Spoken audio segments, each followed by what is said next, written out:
Nos dan el siguiente texto y nos piden clasificar las propiedades subrayadas en propiedades físicas y propiedades químicas. Primero recordemos que las propiedades físicas no altera la estructura interna de la materia, mientras que las propiedades químicas sí alteran la estructura interna de la materia. El etanol CH3CH2OH es un líquido. Recordemos que los estados de la materia, ya sea líquido, sólido o gaseoso, solo es un ordenamiento de las partículas, pero no cambia la estructura interna de la materia. Por lo tanto, la primera propiedad, que es líquido, sería una propiedad física. Luego, la siguiente propiedad, la temperatura de ebullición es igual a 78,5 grados centígrados. Recordemos que la temperatura de ebullición es la temperatura en la cual la presión del líquido se iguala a la presión atmosférica. Pero vamos a observar que no hay cambio en la estructura interna de la materia. Por lo tanto, la temperatura de ebullición sería un proceso físico. La siguiente propiedad, la temperatura de solidificación es igual a menos 114 grados centígrados. Recordemos que la solidificación es el cambio del estado líquido al estado sólido. Y todos los cambios de estado, ya sea del estado líquido al estado gaseoso, del estado gaseoso al estado líquido, son procesos físicos, ya que no cambia la estructura interna de la materia. Por lo tanto, la temperatura de solidificación sería un proceso físico.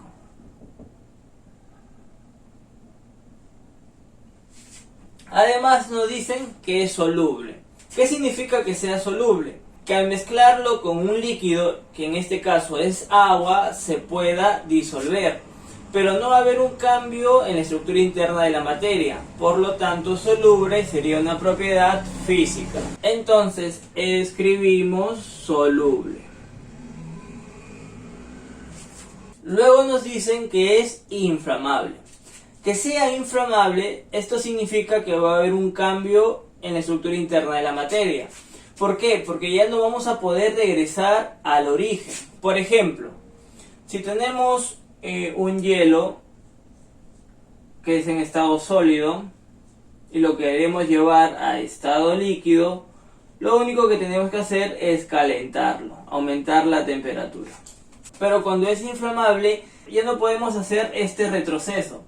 Por ejemplo, cuando quemamos un papel y obviamente lo único que va a quedar son cenizas, con esas cenizas no podemos regresar al papel original. Por lo tanto, hay un cambio en la estructura interna de la materia, un proceso químico, inflamable.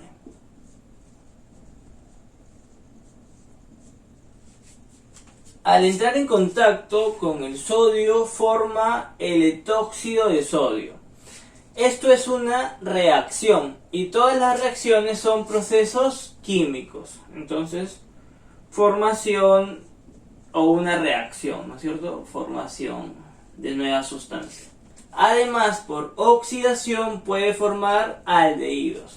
También la oxidación es un proceso químico. Un claro ejemplo sería la oxidación del plátano. Cuando estamos comiendo un plátano y lo dejamos al aire libre, notamos que cambia a un color oscuro. Pero nosotros ya no podemos regresar desde ese color oscuro al color original. Por lo tanto, ha habido un cambio en la estructura interna de la materia. Entonces, la oxidación sería un proceso químico o una propiedad química. Por lo tanto, hay 4 propiedades físicas y 3 propiedades químicas. Nos dan 3 procesos y nos preguntan cuáles de los procesos son procesos físicos. En el primer proceso observamos que los átomos siguen un orden, mientras que en la siguiente imagen los átomos están dispersos. Entonces podemos entenderlo de la siguiente manera. Esto se podría tratar de la representación de un elemento en su estado sólido, mientras esta imagen sería del elemento, ya podría ser en el estado líquido o en el estado gaseoso. Pero cambio de fase del estado sólido al estado líquido o al estado gaseoso es un proceso físico. Entonces esto sería proceso físico. En el siguiente proceso, en la primera parte, observamos que los átomos están individualmente, mientras que en la siguiente imagen los átomos están enlazados de dos en dos. Digamos que a cada átomo le vamos a llamar X. Entonces aquí sería X sub 2. Esto vendría a ser una reacción química. X y obtenemos X sub 2. Y recordemos que toda reacción química es un proceso químico. En el siguiente proceso tenemos dos átomos enlazados 2 a 2. Vamos a llamarle X a cada átomo y esto sería X sub 2. Y observamos que tenemos varios elementos y vamos a ponerle elementos Y. Pero en la siguiente imagen observamos que se forma el compuesto XY. Y recordemos que la formación de un compuesto es una reacción química. Por lo tanto, esto sería un proceso químico. Quedando como respuesta que solo el primer proceso es un proceso físico. Nos dan las siguientes alternativas y nos preguntan cuáles son propiedades físicas e intensivas a la vez. Recordemos que las propiedades físicas no cambian la estructura interna de la materia. Y las propiedades intensivas no dependen de la materia. No depende de la cantidad de materia. Entonces vamos a ir eliminando alternativa por alternativa.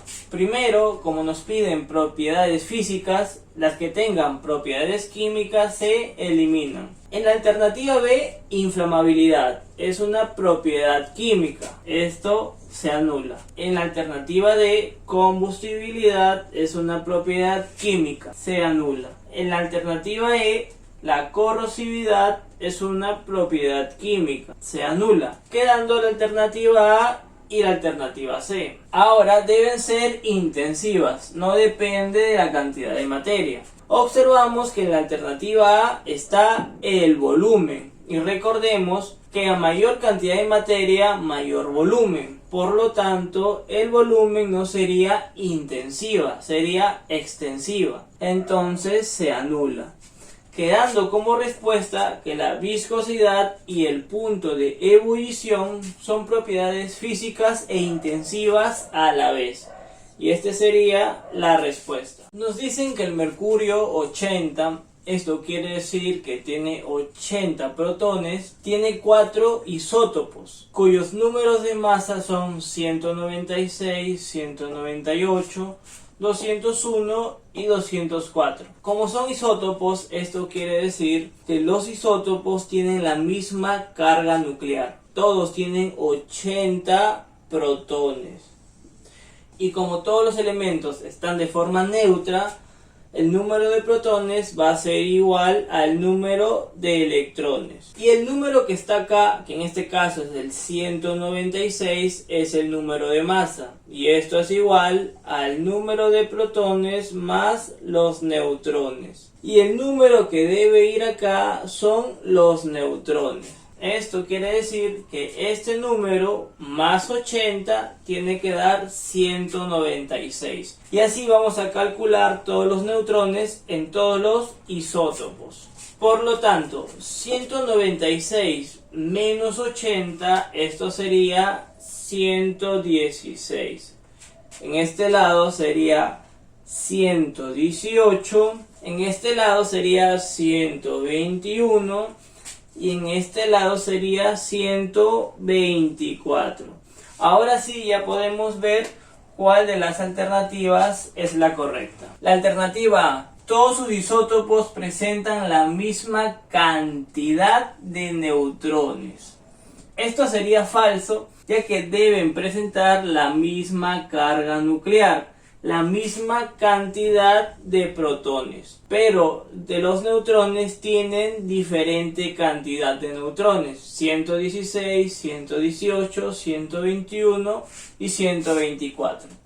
Por lo tanto, esto sería falso. La alternativa B, el isótopo más liviano. El isótopo más liviano sería aquel con el número de masa menor, que sería 196. Entonces, el isótopo más liviano, nos están preguntando de este isótopo, tiene 80 electrones. Como todos están carga neutra, el número de protones es igual al número de electrones. Entonces, hasta ahí sería verdadero. Pero nos dicen que es en el núcleo atómico. Y recordemos que en el núcleo atómico solo están los protones y los neutrones. Solo por esta parte esto sería falso. En el ítem C, el isótopo más pesado tiene 8 electrones más que el más liviano. Este es el más liviano y este es el más pesado. Como son isótopos, tienen la misma carga nuclear, misma cantidad de protones. Y como todos están en estado neutro, no tienen carga, ambos van a tener la misma cantidad de electrones. 80 electrones, 80 electrones. Dice que tiene 8 electrones más. Esto sería falso. El catión monovalente del isótopo de número de masa 198, catión monovalente, significa que tiene carga más 1 y dice que tiene 79 electrones. Cuando la carga es positiva, eso significa que se le va a restar esa cantidad al número de protones. Esto quiere decir que el número de electrones va a ser igual al número de protones. Como es positivo, sería menos 1. Entonces, número de protones 80, menos 1, 79 electrones. Entonces, la alternativa D sería la verdadera. Respecto a las teorías atómicas, nos preguntan ¿cuál de las siguientes alternativas es verdadera? En la alternativa A, Dalton propuso que todos los protones de un elemento son idénticos en propiedades como masa y volumen. Esto sería falso, ya que Dalton lo propuso, pero no para los protones, sino para los átomos. Por lo tanto, esto sería falso. En la alternativa B, Thomson, al trabajar con los rayos catódicos, determinó la relación entre la carga y la masa del átomo. Esto sería falso, ya que sí determinó la relación entre la carga y la masa, pero de los rayos catódicos. En la alternativa C, Dalton fue el primero en proponer la existencia de los isótopos, y esto sería falso. En la alternativa D, Thomson planteó un modelo atómico que consta de una esfera de carga negativa uniformemente distribuida, la cual tiene incrustado a los protones, y esto sería falso, ya que es una carga positiva y tiene incrustado a los electrones. Por lo tanto, la alternativa E, que dice: Rutherford, con su experimento de dispersión de partículas alfa, sostuvo que el átomo presenta un núcleo atómico de carga positiva, y esto sería verdadero. Nos preguntan cuál de las siguientes alternativas no guarda relación con el campo de la química. Rápidamente vamos a revisar las alternativas. En la alternativa A, la biotecnología en la creación de las vacunas contra el COVID-19 obviamente tiene relación con la química. La pasteurización de la leche también tiene relación con la química. La producción del gas hidrógeno a través de la electrólisis de la salmuera, esto es un proceso químico y tiene relación con la química. La nanotecnología también tiene una relación con la química, mientras que en la alternativa D, el estudio de la posición y los movimientos de los astros puede ser estudiado tanto por la física o por la astronomía, pero no tiene relación con la química. Por lo tanto, la alternativa D es la respuesta. Nos dan las siguientes proposiciones y nos piden determinar su valor de verdad.